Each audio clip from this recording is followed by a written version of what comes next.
গুরুত্ব দিলে বিরক্ত, আর না দিলে অভিযোগ। এভাবেই শেষ হয়ে যায় দুই মনের যোগাযোগ। পাশের রুমে থাকা সত্ত্বেও তোমার আপন মানুষগুলো তোমার কান্নার আওয়াজ শুনতে পায় না। তাহলে তুমি কি করে আশা করো যে দূর দূরান্তে থাকা মানুষগুলো তোমার সেগুলো শুনতে পাবে? মানুষ তখন তোমার অতীত টেনে আনে, যখন তারা তোমার বর্তমানকে সহ্য করতে পারে না। অবহেলিত হতেই হবে যদি তুমি অতিরিক্ত ভালোবাসা প্রকাশ করো। মানুষের জীবনে পরাজয়ের অনেক গল্প থাকলেও কাঁদায় শুধু নির্দিষ্ট একটা গল্প।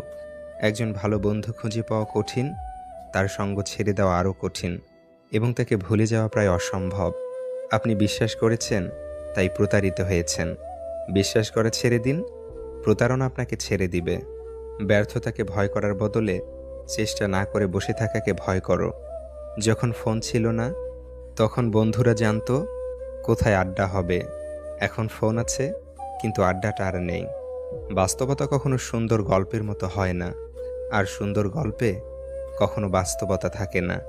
খারাপ ব্যক্তির সাথে বন্ধুত্ব বা শত্রুতা কোনোটি করা উচিত নয়।